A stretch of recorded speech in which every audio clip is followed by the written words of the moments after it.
Hi, everyone, and welcome back to yet another cracking edition of the Matt Brown Show. This is the Secrets of Fail series where we're talking to entrepreneurs and CEOs all about the epic business blunders. And with us in the hot seat today is the CEO of a company called V24, and his name is Tamer Azenkot. Tamer, welcome to the show, dude. Thanks for having me, Matt. Happy to be here. Great stuff, brother. So look, kick us off with the elevator pitch. What exactly are you guys up to there at V24? Sure. So V24 is a suite of customer engagement tools for websites. Our goal is to help companies bring the in-person experience that they typically deliver over to their website for online web visitors. I'll just say a few words of what exactly does that mean, because it doesn't mean much without it. The most basic engagement that we offer as part of our suite is a chatbot engagement. Obviously, there are hundreds and hundreds of chatbot companies out there. The unique thing about ours is that typically its goal is to upgrade the chat conversation from one where the visitor chats with a bot to one where the visitor chats with a real person. So we're really focused on the human to human interaction, and that can be via text, via voice, and or video. And specifically with video, the use cases that we help with are ones where seeing a product on video adds a lot of value. So if you're buying a car, for example, or if you're buying a piece of jewelry, or one where seeing a person adds a lot of value. So if you're speaking, for example, with your financial advisor, or if it's a B2B use case. So when we sell our product, we always prefer to see the person we're speaking with, whether it be a sales use case or support use case. Seeing the person you're speaking with and having that human-to-human connection is really valuable. That's actually really cool, and I think it's a unique point of difference, right? Because you actually just want to talk to a human. Like one of the things that pisses me off, and I've actually got one of your guys Good there. afternoon. Welcome to V24. So this does actually work. If you can hear me, can you please type yes? I'm going to close that guy down there. Sorry, brother. Sorry, I was just demonstrating it. Not a problem. Okay, thank you very much. Amazing, cool, brother. Thank you. Have a good day. Goodbye. Where have you gone? Come back here. So that's really cool. So we've seen that this actually does work, and I love it because you're eating your own dog food. And like one of the things that pisses me off about these companies at scale, and I'm imagining your clients are not like one man bands; they're bigger companies. But like I just want to talk to someone, man. And it's like I was trying to like Bank of America, they just locked me out of my account. I'm like, well, what am I supposed to do? So then I phone the number, and it's like, options 1 through 5 are, or you can say what you want to say. And I'm like, speak to agent. I'm sorry, I didn't understand that. Do you know what I mean? And as a customer experience, it's shit. It's ridiculous. And so, I think what you're doing is timely rather, and important. Yeah, totally agree. Yeah, it's easy to get frustrated. It's also easy to get upset when you're speaking. It's funny, I've in many times I've answered over text to interactions on our website and also with previous companies. And often the people you're chatting with, they think you're a bot when you answer over text. So that's one of the reasons to get video on. And the way they treat you when they think you're a bot is pretty horrendous. So getting that video up, I mean, it's no secret that everyone is using whether it be Zoom or Teams today for every single B2B conversation that we're having. The same should be true for any customer support or any sales engagement that you have through a website. Yeah, very interesting. Well, cool. Let's get into the meat and the potatoes of this series, brother. So what is your epic story of fail for our audience around the world today? Yeah, so today's my 6-month anniversary at V24. So I've been doing a little bit of reflection over the last 6 months. I don't know that I have an epic one necessarily, but I have a couple of small ones that are interesting because I think they've repeated for me over and over again, and I'm trying to cut them, and that's been difficult.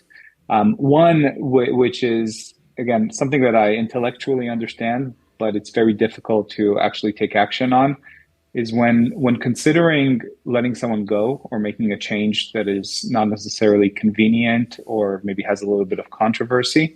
And I have a very specific example for that over the past 6 months. It's often easy to push it and hope for things to improve rather than ripping the Band-Aid off and taking action immediately, especially when there is a little bit of pain involved in doing that. So I've had a couple of those examples at V24, unfortunately, and by pushing them, delaying them a few months, we've paid a pretty big price rather than having done it, in the first few weeks after I joined the company.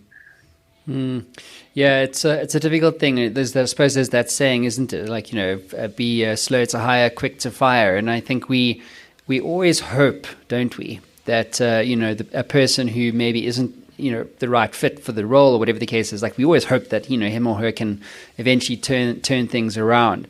Yet, I don't know why we do that, but I think it's a kind of like, well, look, you have to give them a reasonable opportunity, but like how much time is reasonable? So it's a difficult thing to get right. But I think, especially when you are a smaller company, you don't have time for that shit. Like you have literally 5 days, it's like, cool, well, you're out, versus like, covering that cost for like 3 months and hoping, because I think hoping is sometimes what we do when we're just allowing things to get worse. Absolutely. And related to that, I'll give kind of a second, again, not necessarily epic like you asked, but a similar type of fail that I've experienced over the first 6 months at V24 is that I'm very careful not to micromanage, as I think many leaders are today. And part of that is kind of trusting people and not getting into the details of certain aspects. And in our case, it was very apparent with respect to how much money we're spending on various software tools and, a lot of small things that add up to being quite significant, actually. And I've only now, in the last few weeks, after 4 or 5 months in, I've only now dug into our actual detailed expenses. And I've had the opportunity now to cut things that I should have cut literally in my first week. And the reason I didn't do that is because I was afraid to come across as being a micromanager or potentially to step on people's toes, and also not to overwhelm myself. So I was very conscious of why not to do it rather than going and actually taking action immediately. So do you know that the average business uses 212 SaaS applications? 212. And because they're being bought by all like different people in the business, like HR is buying HR SaaS, sales is buying Pipedrive, and so on and so forth. And so the CEO, you in this case, or me, we just don't know, like who's buying what when and how, And by the way, SaaS data is insecure, and it's actually largely responsible for a lot of the ransomware attacks. Do you know that?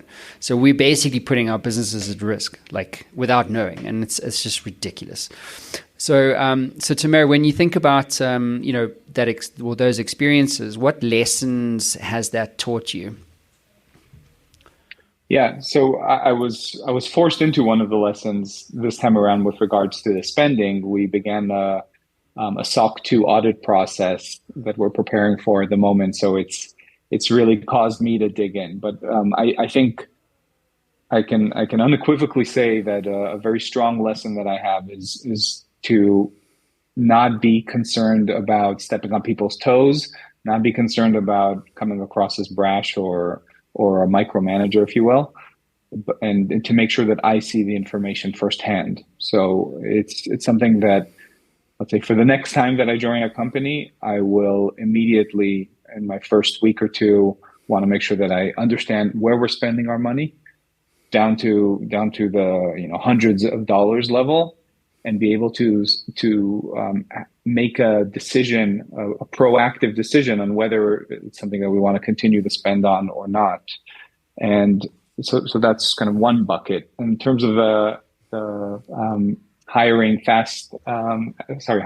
slow and firing fast, as you said, I think anytime you have a doubt, you need to immediately drive yourself into a process that doesn't give you the leniency of spending too long before making the final decision. You shouldn't leave it to your intuition and do what feels right, because it's very easy and very natural, I think, to just spend way too long before having to make tough decisions. So I think the way I would address it next time that I have such a situation is I would force myself into a process where I've set specific deadlines to make decisions, and very careful criteria by which I evaluate whether it's a go or no go, in a short period of time. So Tamir, if you could get into the Matt Brown Show time machine and do things differently, what stands out for you and why? If I were to rewind the clocks by 6 months, I would make at V24, I would within a week make sure I have a list of every single dollar that we spend and be able to go through that list. And the same is true also for each person on the team. Understand very specifically every person's role and make quick decisions as to what are we going to do 3 months from now, 6 months from now, and so on. So not to kind of go with the flow and see where we end up, or rely on some reports that have been done prior to me joining the company, because as obviously everything is very, in a small company and in a startup, everything needs to be very agile, and what was evaluated 6 months ago is not necessarily true today. And I think you just have to make decisions quickly in the heat of the moment, rather than relying on something that's more abstract or more high level. So what's your advice today then, Tamir, in terms of, the importance of failing or failure in becoming successful in business?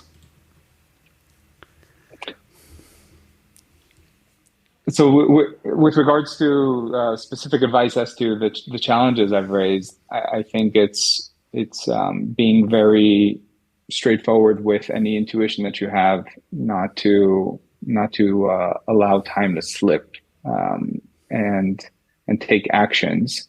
I think one of the things that's really helped me in my career, both in these specific scenarios, but also otherwise, is to have a number of mentors that I can lean onto. So what I found to be very, very helpful is to have people who aren't necessarily associated with a business. So it's often people that have been my managers in the past.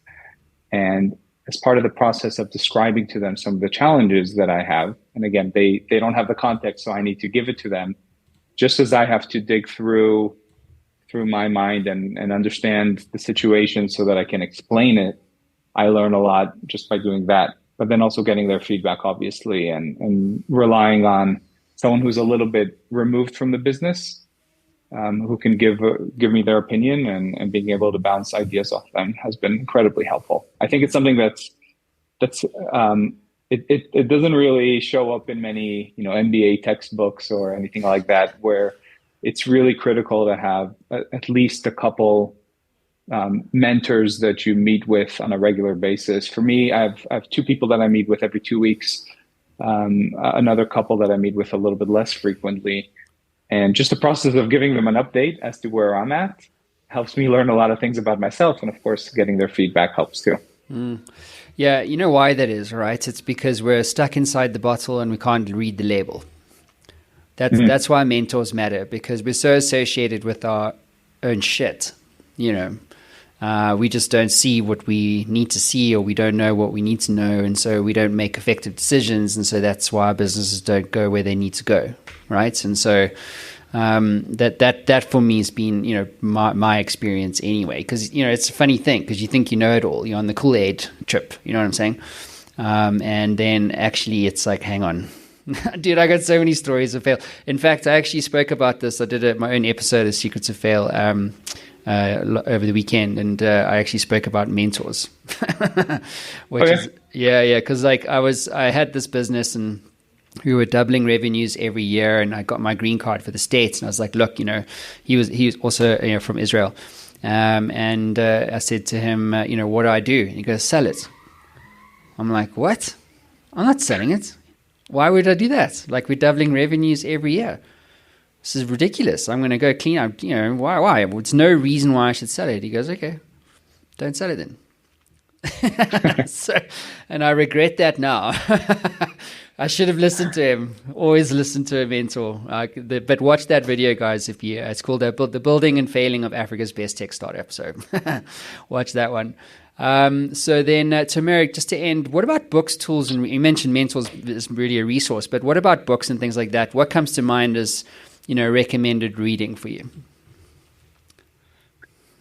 So I've I went many years without reading business books at all, and then the last 12 to 18 months, I've really heavily gone into reading, and actually I listen to books mostly. And for me, it came in along with finding running as a new passion. So I've started running and listening to books while running, and I can't say that I learn a lot of specific things from some of these business books that I've read, but just the process of listening, and then in my head I naturally translate it to my situations and think about how have I faced similar situations, or how can I translate what I hear to challenges that I'm currently facing.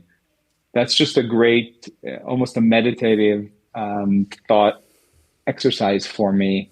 And I often end up solving my own issues or making my own decisions, regardless of the book I'm listening to. But the book puts me in this good mindset for thinking about them, and doing it while exercising.